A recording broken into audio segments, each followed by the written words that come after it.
लेकिन आज अचानक आप हम लोगों को घूम घूम कर राम दरबार को इतना देख रही हैं, हम लोगों से कोई गलती हो गई? नहीं भाइयों नहीं, तुम दोनों से कोई गलती ना कोई भूल हुई है, लेकिन आज मैं तुम दोनों से एक बात पूछना चाहती हूँ। कौन सी बात राजमाई का बताएं, अगर हम लोगों को नॉलेज होगा तो हम लोग बताएंगे। मेरे राज्य के हमारे वफादार सेनापति इस वक्त कहाँ पर है? राजमाता, आपके इस राज्य के वफादार सेनापति इस समय सीमा बॉर्डर पर महाराज के हुक्म से ड्यूटी दे रहे हैं। जाओ, ये मेरा हुक्म है कि मेरा संदेशा सेनापति तक पहुंचाओ और उन्हें अतिशीघ्र हमारे समक्ष लेकर के आओ। अभी जा रहे हैं, देखभाल करो भी आ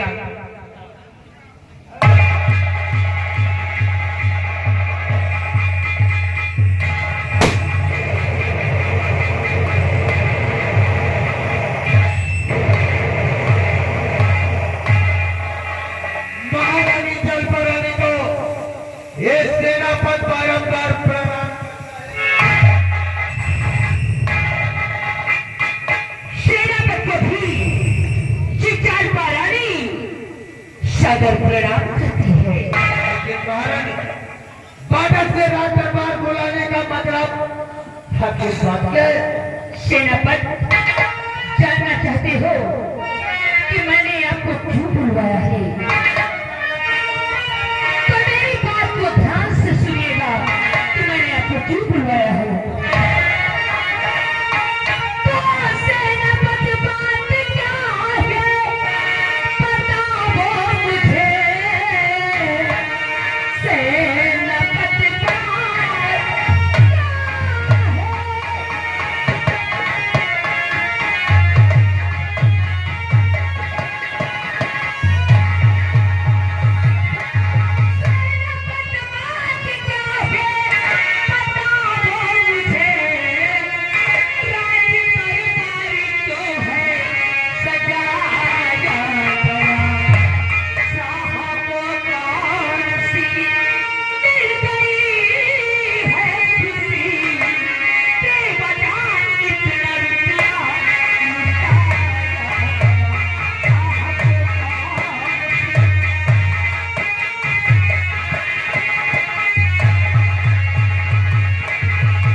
धूमधाम से क्यों सजाया गया? क्यों सजाया गया है सेनापति? जरूर बताऊंगा महाराज। आप बैठिए।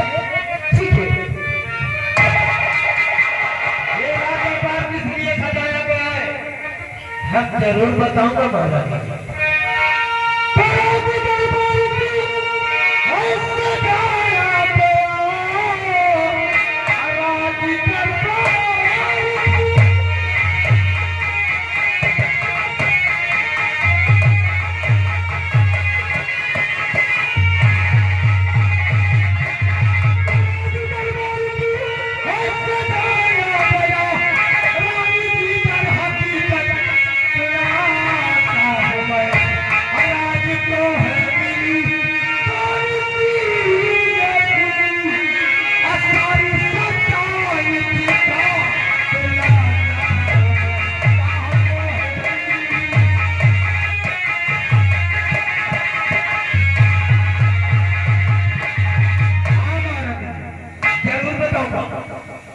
वो खुशी कौन सी है मैं भी जानना चाहती हूँ। अब मैं आपको खुले शब्दों में बता रहा हूँ महाराज। बताइएगा सेनापति। आप जहाँ पर खड़ी है, आपकी समझ पहले महारानी रामबली थी, लेकिन हमें उनसे क्या ताल्लुक है?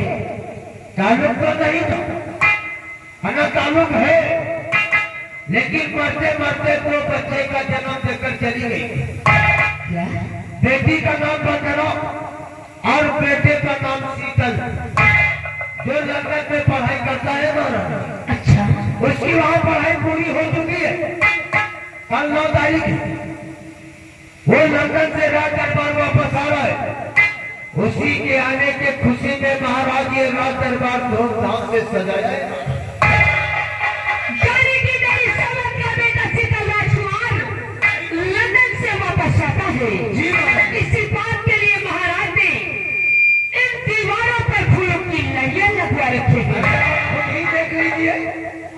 सेनापति, सब कुछ मैंने देख लिया है। आज मुझे मालूम हुआ कि महाराज मुझे कितना प्यार करते हैं। आप बिल्कुल ठीक कहती है। जब महाराजा को प्यार लाए थे तो राज दरबार में खुशियां नहीं बल्कि माता छा गया था। और राजकुमार शीतल के आने की खुशी में आप खुद ही देख लीजिए। आप बिल्कुल ठीक कहते हो सेनापति। आज तो जी में आता है कि मैं अपने आप को कुर्बान। महारानी सेनापति, ये सेनापति आपका उदास चेहरा कभी नहीं देख सकता। और फिर इतना परेशान होने की जरूरत ही क्या है? मैं आपके कहने का मतलब समझी नहीं। मैं आपसे कुछ कहना चाहता हूँ ना। क्या कहना चाहते हैं आप? आपसे मैं अकेले में बात करना चाहता हूँ। आप इन नौकरों को किसी काम से लगा दीजिए। चिंता मत करो। मुन्नीलाल, क्या है रे? जुकाम हो गया है क्या? क्या करे, जगह जगह का पानी पीकर जुकाम हो गया। तुम लोग एक काम करो। कौन सा काम? तुम दोनों थोड़ी देर के लिए यहाँ से अंदर हो जाओ। महारानी जी, यह तरह का मजाक न करो भाई। क्यों? अरे बड़ी मोटी काली शरीर हो अंदर। पागल हो गया है? आपने तो कहा कही है। चुप! मूर्ख! मैं कमरे के अंदर की बात करती हूँ। कहाँ की बात सोचता है?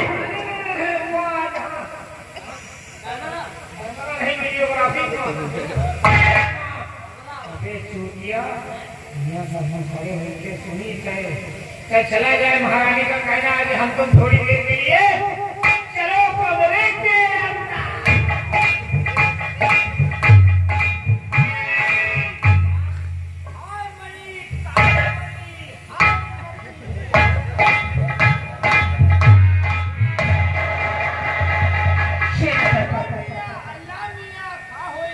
मुन्नीलाल, महारानी जी ये नौकर कुछ ज्यादा ही करके बात करते हैं। मैं कुछ कहती नहीं हूँ, इसीलिए नौकर हैं वो लगे हुए। कोई बात नहीं, सुधर जाएंगे सुधर जाएंगे।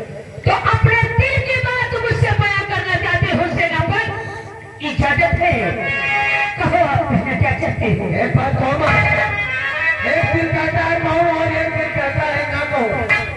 कहीं आप हमारी बात सुनकर नाराज न हो जाए। सेनापति, संकोच मत करिएगा।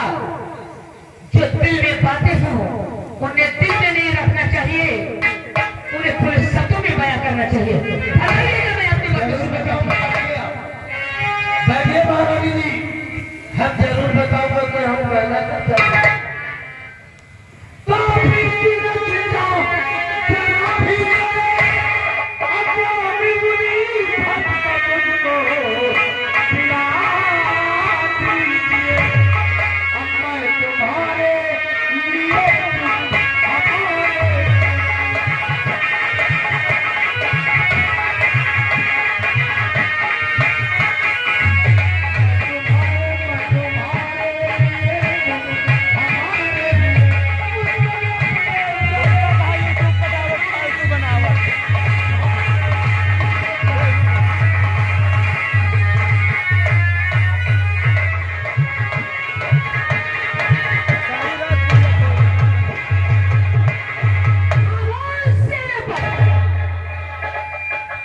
जमीन पर रहकर अंबर का भाव देते हो।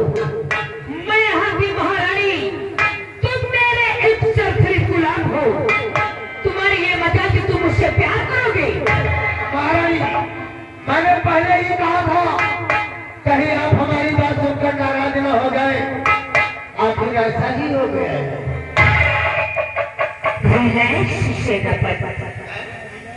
अगर आपने मुझसे प्यार का इजहार किया है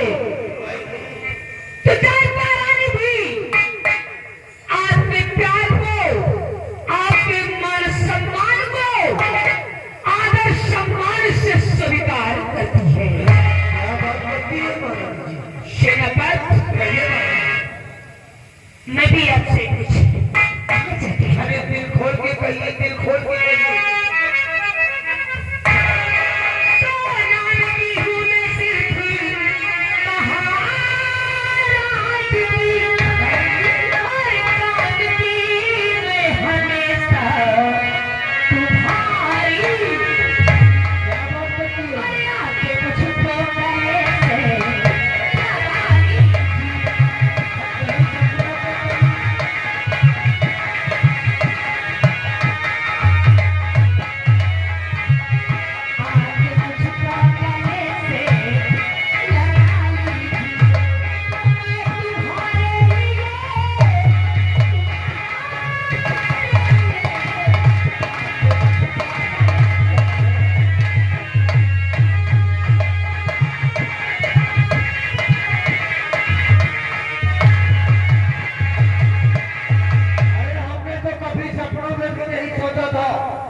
कि भगवान ऐसा ही कर देगा, लेकिन मालूम होना चाहिए, क्या बात है?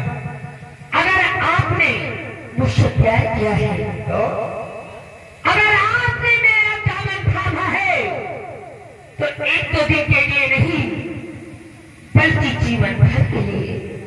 एक बात तो बोलो, अरे हमने आपसे सच्चा प्यार किया है, सच्चा।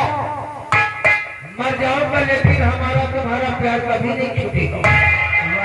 जहाँ आपका पसीना गिरेगा वहाँ मैं अपना खून बहा दूंगा। तुम्हारे लिए दुनिया की खुशियाँ लाऊंगा, लेकिन कभी उदास चेहरा नहीं देख सकूंगा महाराज। अच्छा, तुम्हारी कसम। तो ठीक है, मैं भी आपसे वादा करती हूँ कि कुछ भी हो जाएगा, पर मैं आपके प्यार को कभी छूटने नहीं दूंगी।